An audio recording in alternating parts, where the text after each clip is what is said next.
Good morning, welcome back to my channel GS world group संदेश। आज हम लोग करंट से संबंधित प्रश्नों की व्याख्या करेंगे। पहला क्वेश्चन है, इंटरपोल की कार्यकारी समिति में एशिया के लिए प्रतिनिधि के रूप में किसको चुना गया है? परवीन सिन्हा को। और परवीन सिन्हा अभी सीबीआई में विशेष निदेशक हैं। और एशियाई सीट के लिए कौन कौन देश के उम्मीदवार खड़े थे? तो चीन था, सिंगापुर था, कोरिया और जॉर्डन के उम्मीदवार खड़े थे। और इन सब में भारत के उम्मीदवार जो थे परवीन सिन्हा, उन्होंने इस चुनाव को जीता है। और कार्यकारी समिति में भारत का प्रतिनिधित्व कूटनीति के लिहाज से काफ़ी महत्वपूर्ण है।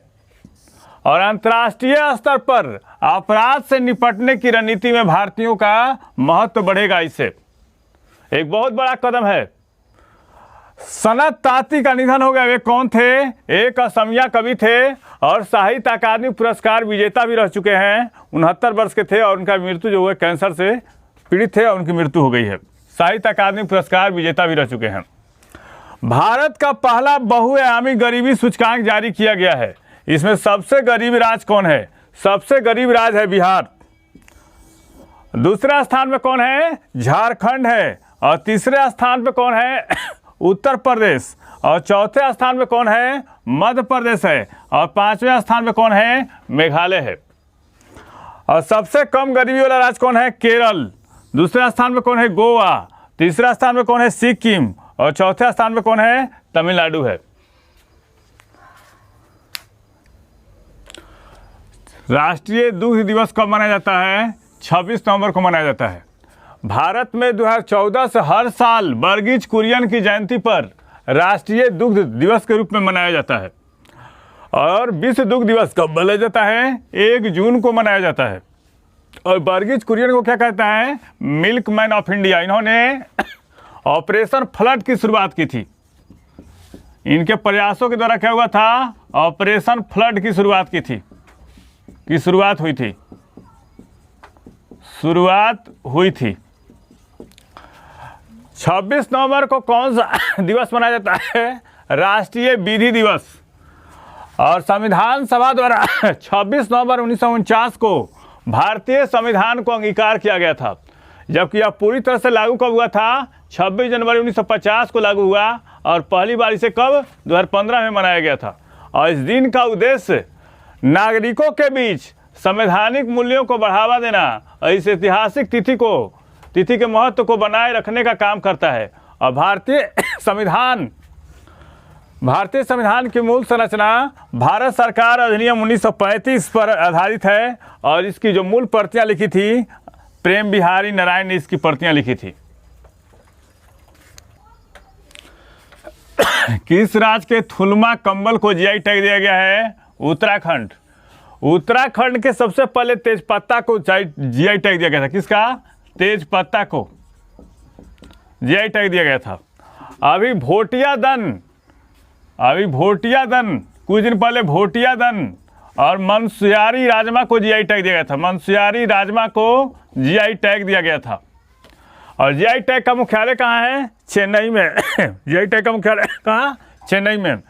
जुडीमा राइस को जीआई टैग दिया गया है। कहाँ का है? ये असम का है। और फेनी वाइन को जीआई टैग दिया गया है। ये कहाँ का है? गोवा का है।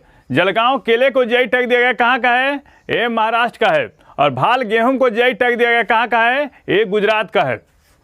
अब उत्तराखंड के बारे में जान लेते हैं। भारत का पहला परागन पार्क कहाँ खोला गया? उत्तराखंड में। भारत का पहला कवक पार्क कहाँ खोला गया? उत्तराखंड। छोटे जानवरों के लिए इको ब्रिज कहाँ खोला गया? उत्तराखंड। कृषि भूमि को पट्टे पर देने वाला राज्य कौन है? उत्तराखंड है। भारत का पहला पॉलीटेक्निक पार्क कहाँ खोला गया? उत्तराखंड में। भारत का पहला पॉलीटेक्निक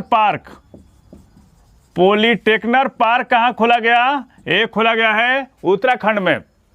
और भारत का पहला घास संरक्षण केंद्र कहाँ खोला गया? अल्मोड़ा, उत्तराखंड में। घास संरक्षण केंद्र कहाँ खोला गया? उत्तराखंड में। और उत्तराखंड में कौन कौन सी योजनाएं चलाई गई हैं?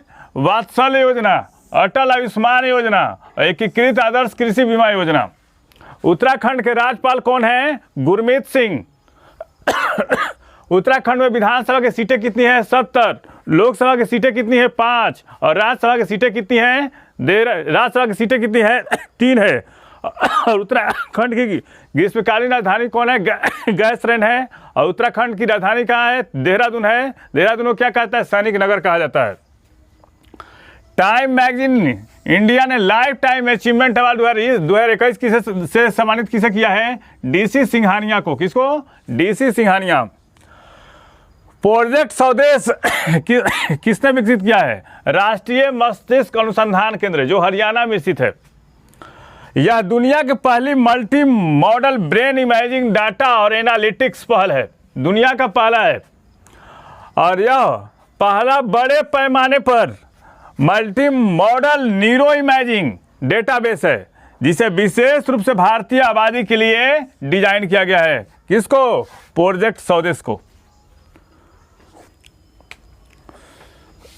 रिवर सिटीज अलायंस का शुभारंभ किसने किया? एक केंद्रीय जल शक्ति मंत्री गजेंद्र सिंह शेखावत ने। है क्या रिवर सिटीज अलायंस? है क्या? नदियों किनारे बसे शहरों के सतत प्रबंधन के लिए इसका शुरुआत किया गया है। इस योजना का शुरुआत किया गया नदी किनारे बसे शहरों के लिए सतत प्रबंधन के लिए। और इसके निर्माण के लिए 2 मंत्रालयों, कौन कौन? जल शक्ति मंत्रालय और आवास एवं शहरी मामलों के मंत्रालय ने आपस में साझेदारी की है। इसके लिए किस अभियान के लिए? रिवर सिटी अलायंस के लिए। और यह गठबंधन शहरी नदी से संबंधित दिशाओं के साथ राष्ट्रीय नीति को अपनाने और शहरी नदी प्रबंधन योजना तैयार करने और शहर विशिष्ट क्षेत्रीय रणनीति विकसित करने की दिशा में काम करेगा। कौन? River city alliance. Knighthood of part गुल्फा से सम्मानित होने वाले पहले भारतीय कौन है? ये है सोहन राय। कौन है? सोहन राय हैं। जर्मनी के नए चांसलर कौन होंगे? ये होंगे ओलाफ स्कोल्ज। अभी वित्त मंत्री हैं जर्मनी के। अभी जर्मनी के कौन है? वित्त मंत्री हैं और एंजेला मर्केल की जगह लेंगे। एंजेला मर्केल की जगह लेंगे। अभी एंजेला मर्केल की जगह लेंगे। एंजेला मर्केल की जगह लेंगे। मर्केल की जगह लेंगे। ATP फाइनल्स का खिताब किसने जीता?